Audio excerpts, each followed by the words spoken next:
This guy's a lecturer, historian, author, and our former colleague from KGO Radio in the Bay Area. How about John Rothmann, everyone? Yeah.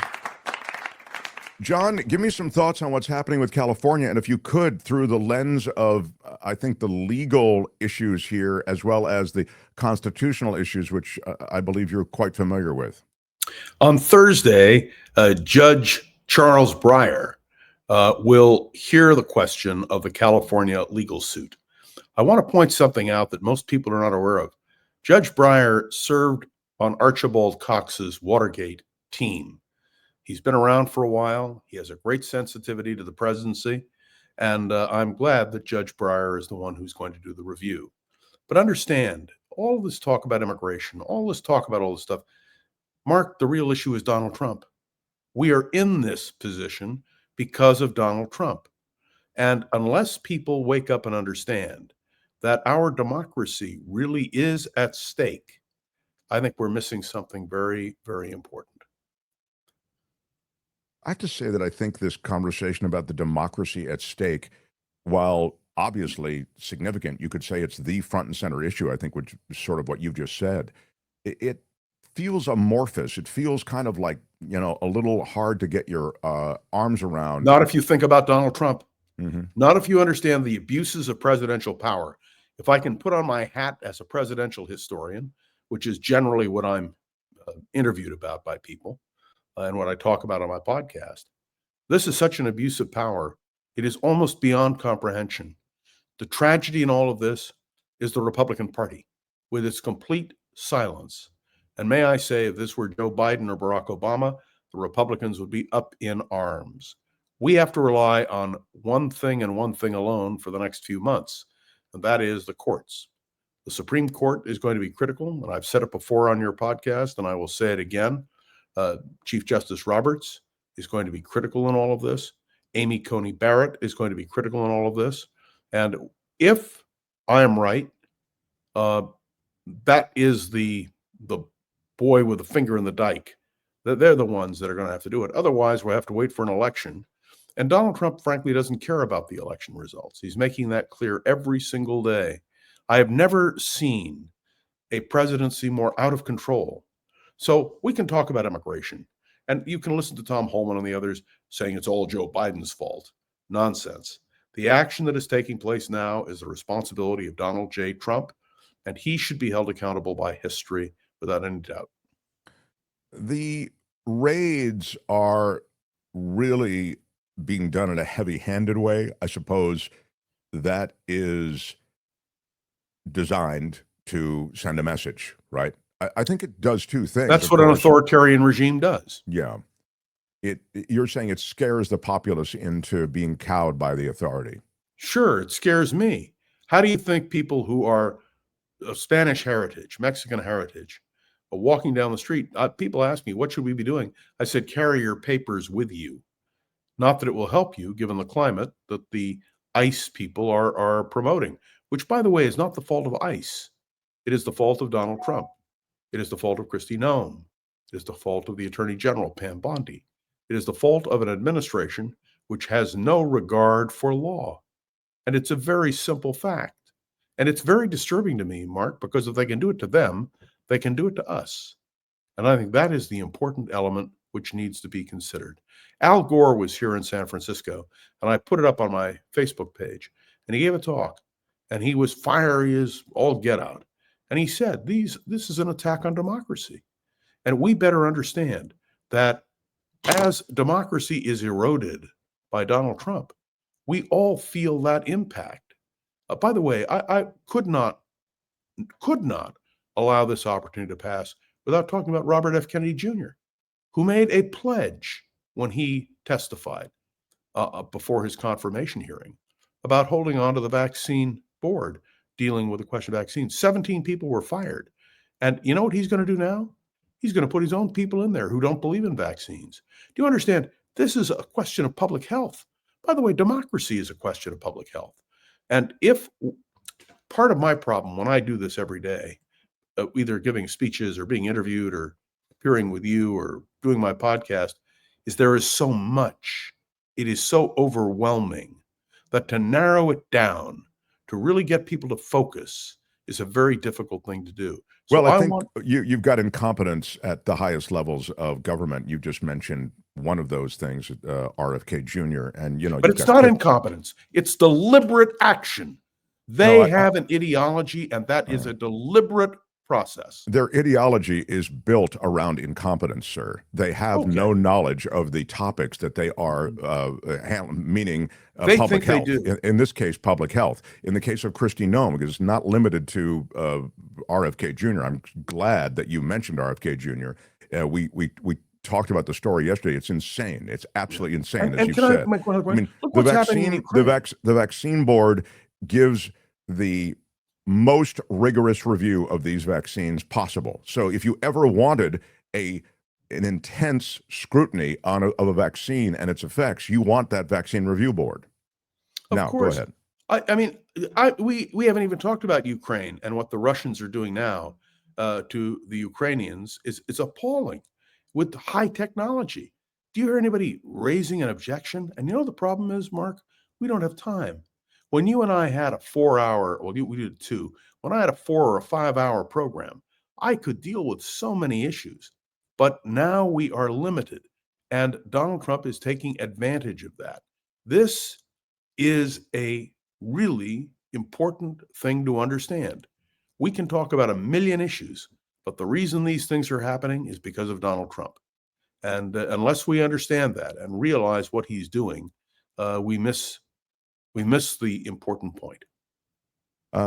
Now, I want to touch on Texas just because the governor of Texas has brought in the National Guard to That's correct. keep the peace. Okay, it's not even that he's responding to any kind of a serious situation yet.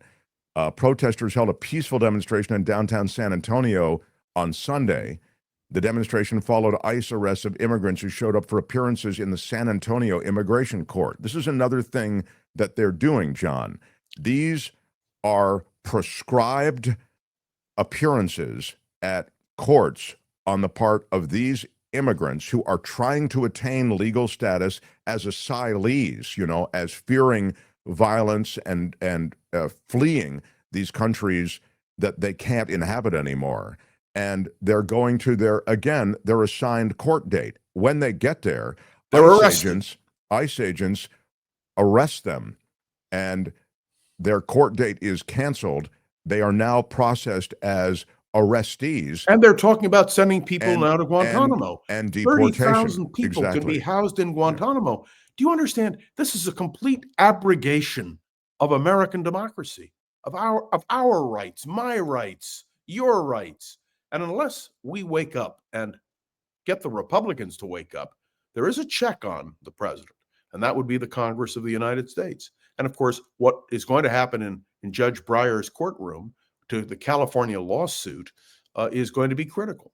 Well, there's a check on the president of the United States already, isn't there, John? The law. Play a little bit for Brother Rothmann.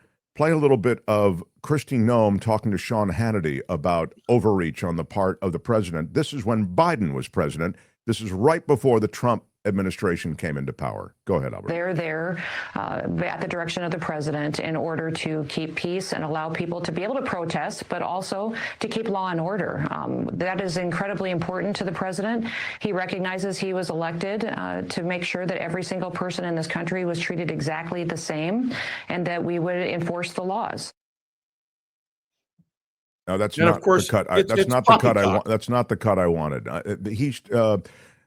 Sean Hannity speaking with Kristi Noem, and she talks about states' rights and how Biden overreached. Yeah, overreached. Obviously, now she says things along the lines of what we've just heard, which are associated with, hey, somebody's got to keep the peace, and that's what the president is doing. So Trump gets a pass.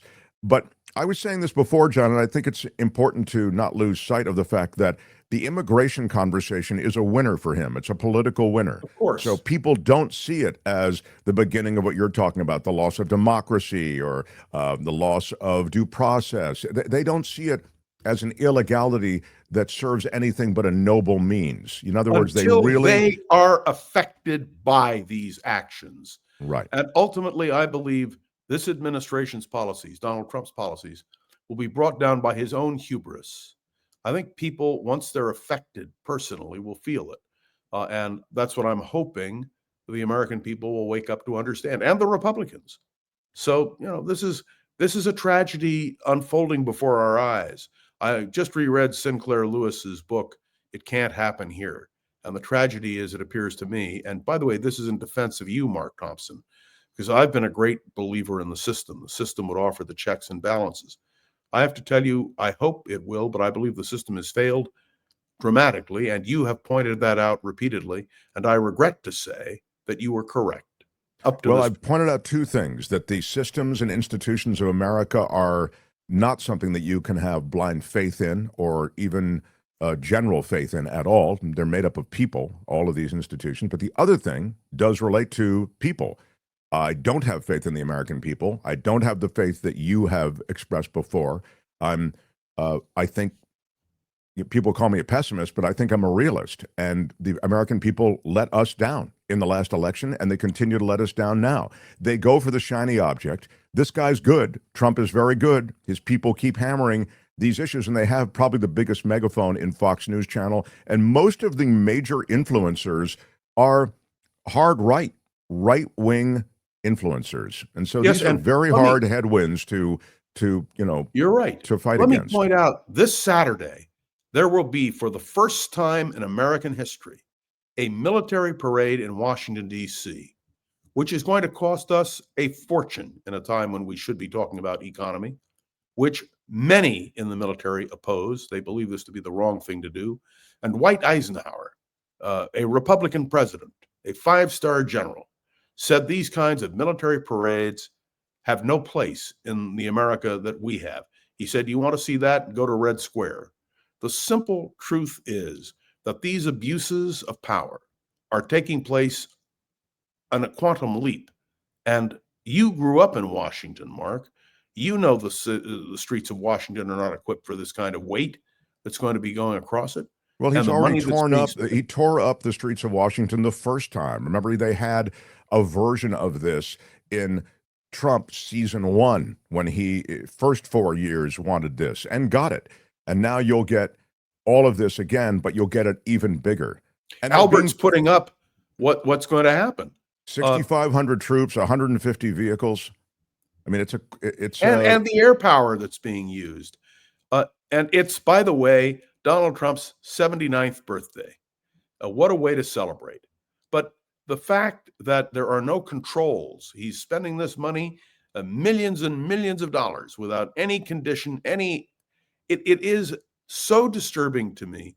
And again, I say it, and I know you understand this, the silence of the Republican Party. I expect when this is all said and done, when the Trump administration is over, the Republicans are going to face the wrath of the American people, and deservedly so. I think if Dwight Eisenhower were alive today, he'd be rolling over in his grave. Well, if he were alive, he would not be in his grave, so he couldn't roll over. This is the most ridiculous thing I've ever heard. I'm glad, because not a little levity, levity in this time of I see. Okay. Thank you. Thank you, John. Thank you. So this is interesting. Rev P says, after that parade, those tanks will be trained to blue states to keep order. Yeah. There's a poll of veterans, apparently, Karen Cooper says, that indicates 70% didn't like the idea of a parade. It is very North Korea to have this kind of review stand with all of the troops and or Red Square. I remember the marches in Red Square. I mean, do we all understand how antithetical, by the way, that's a ding word, how antithetical this is to our American traditions? It is, but again, it is the silence of the Congress. The fact that the Congress is not speaking out is something which gives a green light to Donald Trump for these excesses. And by the way, you note in the terms of Robert Kennedy Jr. that we have members of the Senate who voted for his confirmation. He was approved by one vote, who voted for his confirmation because he made a promise about not doing just what he's doing. And now what happens? He does it, and there's no consequence. There's no exposure. And this is, again, an illustration of a real problem that we have to deal with. You know, I'm so glad this came up in the chat, because I'm going to pose this to Brother Rothman. Rich says the latest survey released June 9th found 45% of voters approve of Donald Trump's job performance. That's from Forbes. I wanted to mention this, and I'm so glad for that comment, because while we're in what would seem to be a five-alarm fire, there are those that, again, this politics of targeting immigrants is very effective in keeping in the fold. And you can just see 45%. Basically, his support hasn't moved at all, John, despite all of this overreach. You are absolutely correct. 100%. It's, but I would remind you, the same thing applied to Richard Nixon. Even in the darkest days of Watergate, Nixon had an approval rating that was above water. So what you have to hope, at least this is my own expression now, is that there will be a reckoning when the American people understand. And they will ultimately understand. The only question is, how much damage will Donald Trump do? And not only Donald Trump, Pete Hegseth as Secretary of Defense. It's to me absolutely unbelievable that this guy is in the position he is, running the Defense Department. And the general conclusion of people I know in the department is that it's a disaster. So I don't know how you wake people up, but eventually we will. Elon Musk is a great example of what's going on because he became disillusioned. It's Elon Musk who used the I word, impeachment. Now he's backing down. And somebody said to me, why do you think he's backing down? Look at all the federal contracts he has, which we were told was not a conflict of interest when he used that heavy-handed tactic. And so these are all issues. And I noticed the caption, deportation protests spread across America. Do you think they're spreading now? Wait until real deportations start taking place in other major American cities. And then we will really have a crisis. By the way, I'm not a particular fan of Gavin Newsom on many levels, but I thought last night he spoke truth to power. And one of the things that the American people will expect of the Democrats is to do just that. And recognizing, as you have pointed out, and properly so, that the right-wing media supports Donald Trump no matter what. Mark Levin, Sean Hannity, Laura Ingraham, they're just in lockstep. But that also goes to the heart of our problem with media. I was reflecting just the other day, the tragedy of there being no KGO in San Francisco.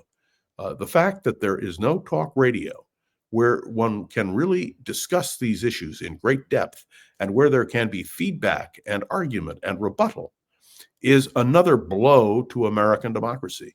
And you and I remember the days when the FCC would never have permitted the kind of monopoly that has now seized our public airwaves. This is something else. But how many items can you list, Mark? How much geschrying, if you will? How much speaking out can you do? And my answer is, as long as I have a voice, I'm going to speak out about these things. Well, it is quite a laundry list of things that you mentioned. I'll just go back to the parade. The parade, as we've said, is a very old school Eastern Bloc, North Korean, Chinese sort of thing that we've seen, where you see the despot head of state standing on the review stand as the military and all its might goes by. One of the things that's been, I think, historically, I'd say this is a post-World War II thing, better about this country is that we did, if you will, walk softly and carry a big stick. Now, I could have a conversation about how softly we walked, all right? But my point is, we didn't peacock about how strong we were militarily. I think part of that was, to be honest, going all the way to the end of World War II associated with the atom bomb. I mean, I think there was a reality about, you know, the might of America and maybe the complicated might that these nuclear weapons actually provide that made us a little less peacocky about this stuff. Still, and I'll just quickly say, it always is disquieting to me. It's always bothersome to me when we do the stealth flyovers. It's also magnificent. I know it's quite awesome when you see these Blue Angels in flight or the stealth aircraft in flight. But when I see all of them at the beginning of NFL games and I see everybody in camo, et cetera, I see a fetishizing of the military that really is not what the military is about. The military is about proud service. I have a great, great regard for everyone who's involved in the military. I have great, great regard for the history of the military, for the rules that these military heads have to abide by, the constitutional provisions by which they are limited. And the idea somehow that we just put it all on display this way, I think the other secret that we now all know is a lot of this stuff, these weapon systems, end up being a colossal waste of taxpayer money. Most of that money doesn't leave the Beltway. These are huge weapons. Nothing to do with the men and women who serve honorably. It has to do with defense contractors who can ply their wares and lobby in Washington and get incredibly sickening, gross contracts that never have any effect on our security and our defense. So when I see the big parade, I think of all of these things that I've just mentioned. Well, you will note, where did Donald Trump deliver the most terrifying address this week? At Fort Bragg. And if you listen to the words of Donald Trump in front of troops where you're not supposed to deliver a political speech, you're not supposed to do that. Patriotic, yes, but a partisan speech has no place in front of U.S. military. But it's Fort Bragg, and it's what this president did. If General Milley were still chairman of the Joint Chiefs of Staff, I think Trump would have been stopped from this parade and much of the other stuff he's doing. And let me point out to you that Donald Trump had a meeting at Camp David this week. I don't know exactly the result of it, but it was to deal with these questions. And he summoned the generals and the admirals. What did he tell them? Why don't we know? And what does it mean in terms of America's might and how it's used? This is something that I have to ask your forgiveness, Mark. Here I'm raising all of these issues because this is my therapy session. It is the only way I know with our listeners, many of whom were at KGO, to explain the angst that we feel. And it is a sense of impotence. And that is the worst feeling imaginable. When you see the problem, when you can identify the problem. I'll never forget my father, who was a doctor, would come home from the office sometimes, and he'd sit in a big red leather chair, and he looked so sad. And I said, "What's wrong?" And he said, "Johnny, I can diagnose the problem, but I can't cure it." And what I find frustrating is talking about what Donald Trump is doing on every level of government. We can diagnose it, but we don't have a cure for it. And that, I think, is the building frustration that so many of us feel. I think that's very well said, actually. And I also like the idea that I can call you Johnny, which is what I'd like to, begin calling you. I saw a comment that I thought was pretty good from Rain. I wish I could see, I'm sure there are a lot of good comments. I just see one once in a while. Rain says, the military parade sends out a very threatening message to the world, including our allies. That's kind of what you were just saying, Johnny. Exactly. That's exactly correct. We expect from a president of the United States to conduct himself in such a way as to convey to the world our positive sense. The idea that we have a president now who is so unbalanced, and I use that term advisedly. You can see it in his policy on tariffs. We haven't even talked about the so-called deal with China and how it's going to impact our country.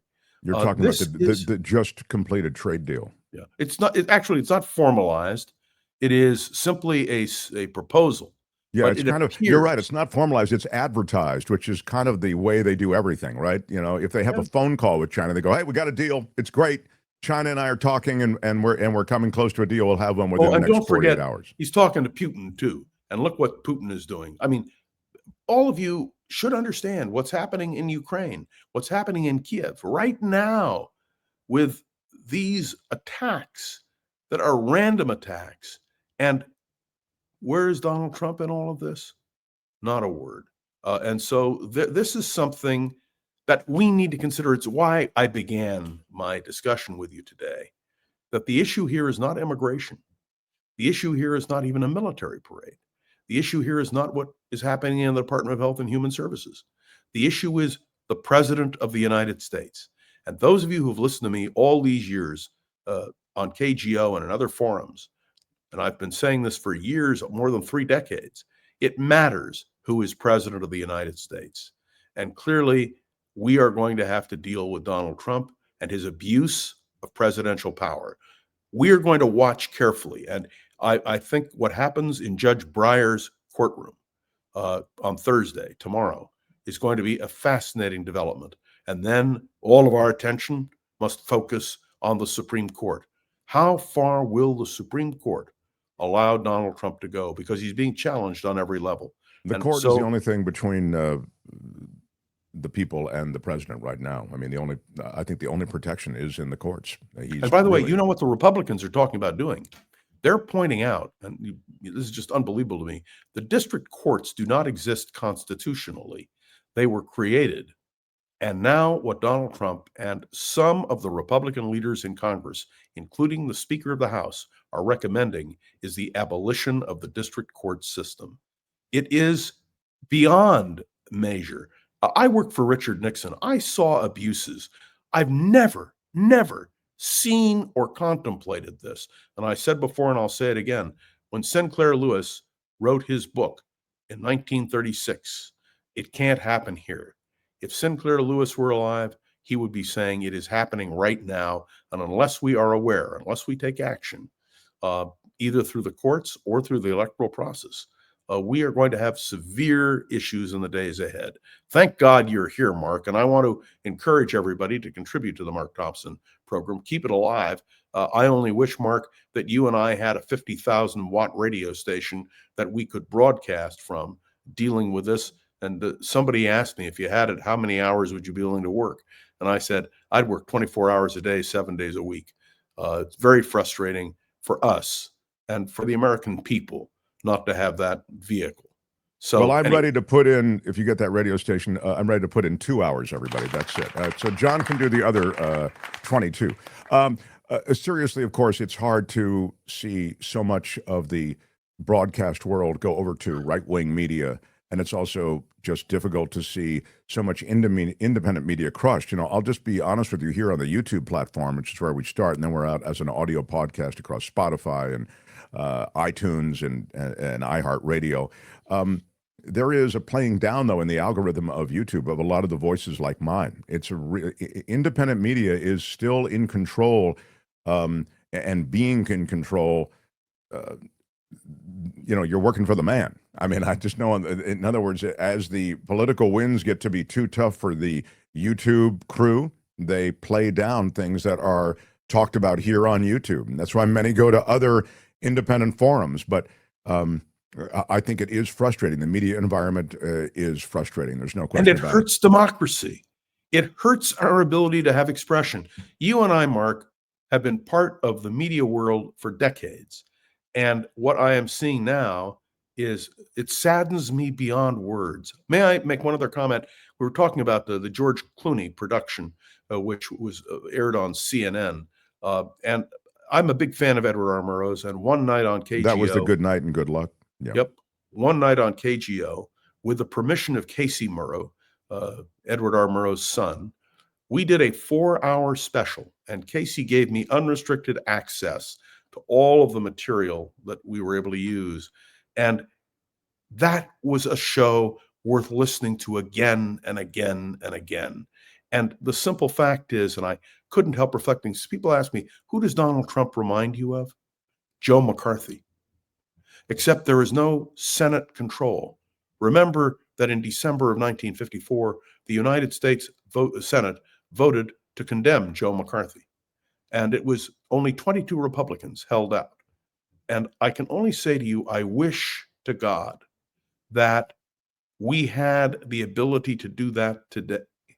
The greatest you're saying you don't have a Senate, and you have no one really acting, no group, and it's Joe McCarthy. No person in power, that is to say GOP power, to restrain the impulses of this president. That's right. I want to just in closing, I kind of have a meta thought I want to run by you, and I think it's kind of significant.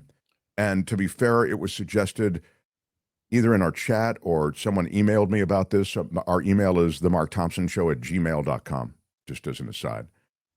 It was suggested that there is a normalization that's going on. It's part of a plan the deployment of the National Guard, the deployment of the Marines, the deployment of military in American cities. It's part of a normalization that the president and his henchmen are trying to get to, so that we'll become accustomed and not shocked by the presence of these military troops in so many of our cities and towns. And so, this is the hypothetical part. Later in the movie, when an election rolls around, you have this presence to maintain order. And we know it has the effect of suppressing a vote. When you put all of those cops everywhere, you put all of these people out there on the street, it creates actually an impression of maybe a town, maybe a city that is teetering. And people just don't want to leave their homes. They don't want to vote. And worse, they're scared about being falsely arrested, incarcerated, etc. I wonder if you could speak to the normalization plan as part of the blueprint that the GOP has to retain power. First of all, I want to commend you because you're absolutely right. General Milley, you will recall, following January 6th, said he would not allow the military to be used for that purpose. And I would remind you that Donald Trump would like General Milley to re-enlist or be re-enlisted so he can court-martial him. No, you're absolutely right. There is a normalization here. And this is abnormal. This is not America. This is not the America that you and I have grown up in. And unless we seize the initiative, we're in big trouble. May I say to all of those who are listening, if we could get the ability, Mark, myself, and others, to go back on the air and do this debate, we would be so grateful. And the fact that those forums don't exist means we're limited to this. So let me close, because I know you're going to throw me out in a moment. You know, he's unyielding in his limiting on my time to speak on this podcast. Support it and spread the word. They pay me a lot of money for having attitude. Exactly, John. I've got to run a stern ship. It's what people expect. Listen to me. Yeah. I don't want to hear you. All right, go ahead. Finish up. Oh, thank you. Stick the landing. Make it good. Yes. Will you please post how people can contribute to the Mark Thompson I don't program? need you to pitch. It's okay. Do you Okay. have some More important than wrap-up that, comment? You guys pick up the phone, call your friends, email them, let them know that there are effective methods and voices. And I can assure you, at least from my end, anytime I'm asked to speak, anytime I'm asked to appear on a radio program, anytime I'm asked to do something to make people aware, I will do it. I am relentless in my belief in that. And I want to express my gratitude to Mark Thompson and to the Mark Thompson program for allowing me this forum once a week with you right here on the Mark Thompson program. John, you're very lucky that you're able to share the stage with a brilliant mind like myself. I just want to say. Wait, I didn't go that far. You can find John across the universe of internet. He has a podcast, he has writings, he has reflections. Again, Around the Political World with John Rothmann is his podcast, and it's a daily podcast. He boils it all down for you.